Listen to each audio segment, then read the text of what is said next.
What is going on, guys? Welcome back to the channel. So as y'all know, I did end up playing Dirt 5 pretty much my first time ever playing it in 2025, and I gotta admit, it wasn't as terrible as I thought, but you know what? It really does have a lot of flaws to the game, which is why I can see why players didn't like it.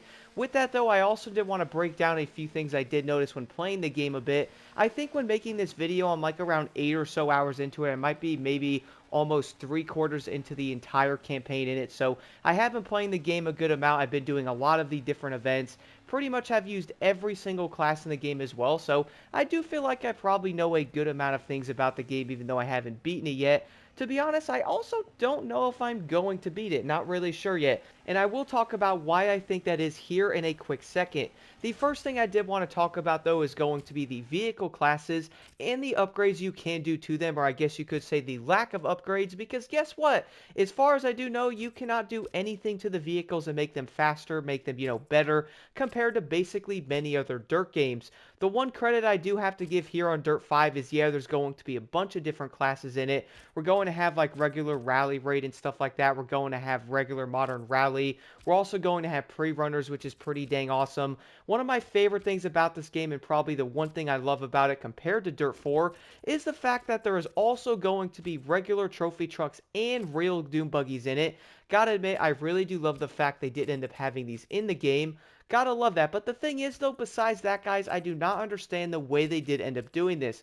So as I did mention in the video playing this game in 2025, I was going over one of the classes in it on how it's going to be regular like A performance, or something like S is going to be better. You're probably going to have like a full S vehicle is going to be better than like a full B vehicle and so on. But for example, right now, guys, on the Citroen, don't know if I said that right, probably didn't. This is going to be A performance and A handling. With that, it's probably going to be one of the better cars in the modern rally category because the next one's S. This is also going to be a great car, guys. Funny thing is, the Fiesta was the first one I bought. Would say this car is going to be great, but it's S and also B handling. So technically, this car is going to have more stabilized handling than the Ford will, and you're probably going to be like, okay, well, this thing's S. Let me buy the fastest car in the game, right? Funny thing is, though, it really is not going to be much of a difference of the power I did end up noticing. Like, yeah, that thing's going to be S. Dope, bro. This is also going to be A. It's not really that far behind it. The first car they give you is also going to be A performance and B handling, which is pretty much going to be just like the Citroen here. We're then going to have the other car, which is going to be a Volkswagen Polo. This is going to be B performance and A handling again. So heading over to the cross right here, guys, the first vehicle you're going to get is going to be this one right here. It's going to be B performance and A handling. The next car is going to be C performance and B handling. So looking at this is 105 grand. You are most likely not going to bother buying this vehicle, right? Really no point, because you can end up getting the BMW here for legit $3,000 more. Moving over again though, you can get a full-on B performance and B handling for 110 compared to 105,000. Like, the pricing is a bit weird there. We're then of course going to have the other paid vehicles here, which is AA on the lovely Porsche. We're then going to have BS, which is kind of funny because this game is honestly kind of BS. Am I right? Probably a bad joke. We're also then going to have these cars as well, guys. Again, A and B here. You could probably see where that was going. But you do have to buy all of these cars in separate packs, which almost I did end up getting the pack, but I was like, you know what? No, I'm not doing that. But you are going to start with this car, guys. The one I did end up buying is here. This is probably going to be the car I feel like you'll probably see everywhere. It has 500 horsepower compared to this one 340. But you know what's funny? Yeah, this thing's going to have great performance. It's quick. I would say it's probably genuinely going to be faster than most of the other vehicles in the game, at least I have noticed. The handling on this thing is honestly pretty bad though. Like, it's not the best thing out there. Yeah, if you were to buy something like this car, it's probably going to be overall better than the other one because it is probably going to handle much better. Funny part is, I would say the best vehicle in the entire class here is most likely the Porsche, but you do obviously have to buy this thing. The reason why I did want to break this down a bit in this video is because I was looking at the vehicles being C, A, S, B, R, Q, D, W, R, whatever you want to call the performance and handling on them. That's the only way to look at the stats. Am I the only one that really does not like the way they did the stat thing on this game? You're going to see the drivetrain stuff, yeah, the weight. You're going to see, okay, so this car is A ranked in performance, but the handling is going to be C, so does that mean the car is obviously going to handle bad? but the overall speed is there even though you drive that vehicle, and even one of the other cars that might end up being like S rated or something can easily most likely get beaten by a C performance vehicle if you are racing it. Really does not make that much sense, man, if I'm being honest. Like, I did not like the way they did it. I would say that was probably one of the most confusing parts, and on top of it, you also cannot upgrade any of the vehicles in the game, which I'm not that surprised about. Like, yeah, you probably can't make like a C-rated vehicle S performance or something, but I feel like that most likely would have been pretty dang dope if you could have done that. Now, I don't know 100% if you can do that. I have been playing the game a bit, haven't seen that legit anywhere, so I don't think you probably can do it. But besides that, though, that's going to bring me into the next thing is, yeah, we're going to see the weird performance side of it. A lot of players probably did not like that. But then we're also going to have to do a bunch of different tracks in every single vehicle category, which is something I noticed, guys, legit probably barely even a quarter way through the campaign.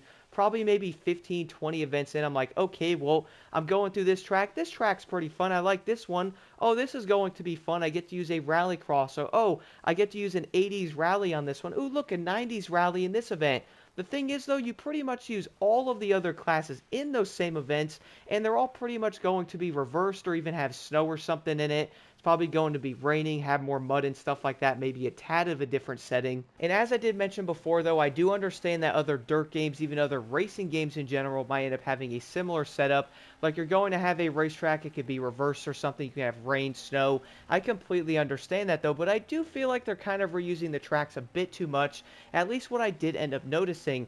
Like, I was doing a race in like a rally car, I go into something like a cross raid or something, and it will end up being the same track I was basically already on probably 3 or 4 times before it, but this time it's going to be a bit reversed and it's going to have some snow coming down, which funnily enough, I do admit the snow in the game is going to be really pretty and stuff. Yes, we can all agree the graphics in Dirt 5 are probably going to be great. That was probably my biggest gripe of playing this game the first time in that one video I did, because I feel like the game was going to be pretty, but also really dull, though. Kind of annoyed me a bit, and on top of that, when doing the tracks and stuff, always playing on the exact same ones over and over with every single class, honestly got kind of boring insanely quick. Again, guys, I think right now I'm probably going to be maybe 3/4 almost there at least, and I'm like, okay, should I even finish the races off, man? Like, I've been playing on these tracks so many dang times with different classes, I pretty much own most of the vehicles, because I would say the economy in this game is at least really good. You could pretty much buy most of the cars fairly early on, probably before you get halfway. You can pretty much have all the cars you most likely do want in every single category, so you can then jump in and do most of the events. The thing is, though, I feel like most players are probably going to get pretty dang bored before even completing the entire single player, at least that's where I am anyway. Looking at the race, I'm like, okay, so I've done this track about 30 times already. Let's go do it again. Like, I understand they probably want to make it different, but I feel like at the same time, they probably could have had a lot more races in the game itself that would have definitely mixed everything up. And you know what? Speaking of mixing everything up in this game, that's probably the biggest thing I noticed about players when they were talking about this game, is they were looking at it going, okay, like, yeah, the game looks good, but the overall gameplay in it is not that fun. Funny part about that, though, is when I was playing this game, my friend was like, yo, let me see it. So I did end up share screening it. He was watching it a bit and going, yo, I'm not even playing this game and I'm kind of bored of it. Like, why'd they make the game or like the overall driving of it look so dang boring? Like, there's not going to be that much feeling on it. Like, if you were playing this, I know this is going to be different. Play something like Dirt 5 and then go back to Dirt 4. You guys will see a big difference there, right? If you were playing Dirt 4, I was enjoying the way that game is. Yeah, it's not going to be perfect. It's going to have some boring aspects to it, but I think the racing in it is going to be a tad more engaging than Dirt 5. I feel like in ways Dirt 5 is almost going to remind me of like Motorfest or something. Even something like Forza in some ways with the way that it does look. Like, yeah, the gameplay of those are different, but I feel like they definitely could have made this game a lot better. Funny part is, I do know you can't confuse or like look at this game and go, okay, well, let me play this, and then let me go play something like Gran Turismo 7. Then yeah, you're probably going to be in for a treat because they are drastically different. Funny part is, I was looking at some of the classes in the game, and one thing I gotta admit, guys, as well, something like the sprint category, you're going to have that weird looking thing. I'll show some footage of these in the background. You basically drive around a circular track. I do know this is a real thing, by the way. I've watched it before. it is honestly going to be pretty dope. But in this game, though, I feel like players might do these events and most likely not want to do them again. Like, we all do know that, yeah, these things are quick. We all do know you're going to be going around like an oval track, you drift and stuff. It might be fun the first few times you do it, but once you do the event, you're then going to have to do them a couple more times in the campaign. And guess what? It is going to be the exact same race you've already done. Yes, it's going to be snowing, might be raining and stuff like that, but there's not going to be any differences. Now, I do understand that. What are they going to do? Going to make another track somewhere that's a circle? I do understand that stuff. Probably not going to be a big difference or something they can end up doing when it comes to gameplay aspects like that. We're then going to have something like the super light category where you're going to have the aerial nomad. You're going to have like a buggy looking thing like a beetle that's going to be like a small buggy or something. And I was enjoying the events a good amount until I started to notice something else again about the events. That is down to the fact that you're pretty much going to be playing on the same tracks with every single class like this one, and also something like a rallycross or classic rally or something.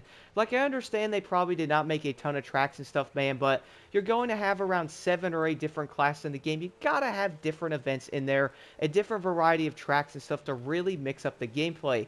Don't y'all think people would end up getting bored using every single class in the game on the same 2 or 3 tracks, man? I mean, yeah, you can reverse it, you can add snow to it, but you know what? After a while, players are most likely going to get bored of it. That is probably something you really can't get away from. And the thing about Dirt 5, even to this day, players might go through it, they might enjoy it, but I can definitely see why a lot of people did not like this game. You know what? I'm probably going to be one of them. Like, I had fun on it, was pretty entertaining, but I am most likely not even going to complete Dirt 5 though.